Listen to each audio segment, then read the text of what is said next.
मेरे प्यारे साथियों 2025 के लिए मैं 5 मोस्ट इंपॉर्टेंट क्वेश्चन लेकर आया हूं, जिसमें से एक क्वेश्चन छपेगा।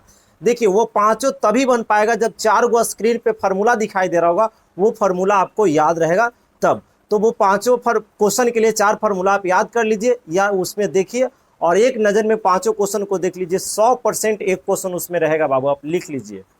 अरे जो बच्चा को फार्मूला अप्लाई करने आ जाएगा यहाँ से देख देख कर, तो उससे गलती नहीं होगा। देख लेते हैं, इसको बनाना है तो हम लोग क्या कर लेंगे कि आई बराबर यहाँ से फार्मूला अप्लाई कर देंगे 2 है। अगर माइनस में रहता है तो साइन लगता है कि कॉस लगता है, साइन लगता है। तो यहाँ हो जाएगा 2 साइन स्क्वायर एक्स और यहाँ से डी एक्स, 2 से 2 कट जाएगा। आई बराबर यहाँ से कह देंगे कि अगर यहाँ से नीचे से ऊपर लेके जाएंगे तो साइन किस में चला जाएगा, कॉसेक स्क्वायर एक्स में ना जी। अब यहां से बताइए कि आई बराबर यहां से कॉसेक स्क्वायर एक्स का इंटीग्रेशन क्या होता है, माइनस का कॉट एक्स आप प्लस सी। ये तो डायरेक्ट फार्मूला है ना, कहने के मतलब कि कॉसेक स्क्वायर एक्स का। क्वेश्चन नंबर अब हम लोग सेकंड पे चलेंगे, ठीक है। तो क्वेश्चन नंबर सेकंड पे ध्यान देना है कि क्वेश्चन कुछ इस प्रकार से दिया और इसको हम लोग को क्या करना है, इंटीग्रेट करना है। तो पहले फार्मूला आपको अप्लाई करने आना चाहिए। जैसे बताइए कि आई बराबर है तो इसका फार्मूला क्या होता है। अगर माइनस में रहता तो साइन न बताए हैं जी, अरे माइनस में रहेगा तो क्या रहेगा, साइन रहेगा, और प्लस में रहेगा तो क्या आ जाएगा, कॉस। 2 कॉस स्क्वायर एक्स, ये फार्मूला है, इसमें हम कुछ कर ही नहीं सकते छेड़छाड़, है ना। अब आई बराबर यहाँ से इसी कट जाएगा तो अपने से बताइए ना कि साइन बटा कॉस टैन होता है, लेकिन स्क्वायर लगा लेते स्क्वायर लग जाएगा डी एक्स। देखिए टैन का हम लोग इंटीग्रेशन जानते हैं, टैन स्क्वायर का नहीं जानते हैं। तो टैन स्क्वायर का कुछ तरीका पे हम लोग बताइए इसको बदलेंगे। क्या इसको ऐसा लिख सकते हैं कि सेक स्क्वायर एक्स माइनस 1, क्योंकि सेक स्क्वायर थीटा माइनस 1 को टैन स्क्वायर थीटा बोला जाता है, और इसको हम लोग क्या कर लेते हैं, डी एक्स। अब यहाँ से इधर आ जाते हैं, अब इंटीग्रेशन अलग अलग कर देते हैं। यहाँ से ध्यान दीजिएगा, इसको भी इंटीग्रेशन कर लेते हैं, कहने के मतलब कि इसको भी दे देते हैं कि सेक स्क्वायर, अरे सेक स्क्वायर एक्स और डी एक्स। और फिर उसके बाद इसको भी दे देते हैं, तो यहाँ से क्या हो जाएगा, माइनस, दिखाई नहीं दे रहा है जी, माइनस। उसके बाद क्या हो जाएगा, डी एक्स ना हो जाएगा जी, 1 डी एक्स। तो सेक स्क्वायर का आप जानते हैं कि नहीं, टैन होता है, ये तो फार्मूला है डायरेक्ट, टैन एक्स। अब माइनस है तो माइनस, और एक्स डी एक्स का सिर्फ एक्स जानते हैं, और प्लस क्या हो जाएगा, सी। यही आपका आंसर हो गया। हम लोग क्वेश्चन नंबर 3 पे आ गए। बढ़िया से क्लियर कट में ध्यान दो। यहाँ से आपको आई बराबर क्या है, तो ध्यान दीजिए, इसको सबसे पहले फार्मूला में कन्वर्ट कर लेंगे। 1 माइनस कॉस 2x को हम लोग क्या कहते हैं, 2 साइन स्क्वायर एक्स।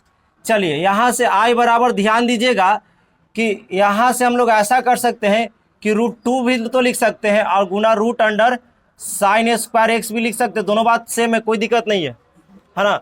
अब यहाँ से क्योंकि दोनों को हम लोग यही बात कहेंगे, अब यहाँ से इसको हम लोग काट लेते हैं। अब कोई चक्कर में कि इसको से इसको काट देते फिर दिक्कत हो जाएगा, √2 बाहर, √2 का थोड़ी ना कटेगा।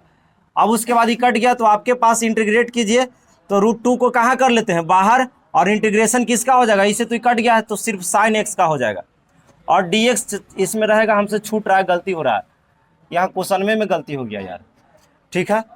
चलिए अब यहाँ से हमें इतना बताइए कि आई बराबर कितना हो जाएगा, √2 तो रहेगा, और डायरेक्ट साइन का इंटीग्रेशन क्या बताया है, माइनस, तो आगे माइनस लगा देते हैं, कॉस एक्स प्लस सी। समझ में आया। अगला क्वेश्चन आप लोग इसको भी बना ही लिए होंगे ना। देखिए तो ये वाला हूबहू आपका क्वेश्चन बन गया होगा कि आई बराबर कितना है, √1 plus cos square x D x. इसी प्रकार बनेगा, है ना। चलिए क्वेश्चन नंबर कितना हो जाएगा आपका, 5 हो जाएगा, और 5 क्वेश्चन का हम जिक्र किए थे कि यूट्यूब पे अपलोड करेंगे, ठीक है। अब यहाँ से ध्यान दीजिएगा कि हम क्या बताएं कि कभी भी अगर नीचे प्लस या माइनस में कभी क्वेश्चन है तो उसको इंटीग्रेट करना होगा, तो पहले उसको हर पर में करंट कर लेंगे। एकदम टाइप को समझना है क्वेश्चन को, नहीं तो फिर छूट जाएगा। यहाँ माइनस रहे या प्लस, क्वेश्चन क्या है उससे हमको कोई मतलब नहीं है। नीचे यदि प्लस रहे या माइनस रहे तो आप ध्यान दीजिएगा, सिर्फ हर पर में करंट कीजिए, कुछ ना कुछ रिजल्ट आएगा। तो यहाँ से हम लोग क्या कर लेंगे, आई हो जाएगा सेक एक्स है ना जी, कितना हो जाएगा, sec x plus tan x, और यहाँ से अब इसको हर पर में करंट कर लेते हैं। तब प्लस रहता तो माइनस से ना होता है, और माइनस कितना हो जाएगा tan x, और यहाँ से हो जाएगा sec x और माइनस tan x। चलिए अब यहाँ से आप गुना कर लीजिए ना बढ़िया से, तो सेक में सेक से करेंगे तो सेक स्क्वायर एक्स होगा, माइनस सेक में tan से करेंगे तो कितना हो जाएगा sec x into tan x। और नीचे बताइए ना, एक बार प्लस में है और एक बार माइनस में, तो ये टूटेगा ए स्क्वायर माइनस बी स्क्वायर पर टूट जाएगा, यानी हम लोग कह देंगे सेक स्क्वायर एक्स और माइनस। जानते हो हल्ले इतना करता है ना, समझ जाता है ना, तो ओकर बाद कोई नहीं फिर ध्यान देता कि तो समझल है ना। चलिए अब यहाँ से हम लोग क्या करेंगे, आई बराबर इतना का वैल्यू 1 होता है 10वां के फार्मूला से, क्योंकि पढ़ा आप लोग पढ़ेंगे sec square theta minus tan square theta बराबर कितना होता है 1। तो आपको ऊपर वाला के इंटीग्रेट करना अलग अलग कर देते हैं, सेक स्क्वायर एक्स और डी एक्स, और माइनस क्या हो जाएगा अलग अलग कर दे रहा है sec x into tan x, और यहाँ से डी एक्स। चलिए बताइए कि सेक का फार्मूला हम बताएं ना, सेक का इंटीग्रेशन क्या होता है tan x ना होता है जी, और minus sec x into tan x का क्या होता है सेक एक्स, आप प्लस क्या हो जाएगा, आगे समझ में उतार लीजिए।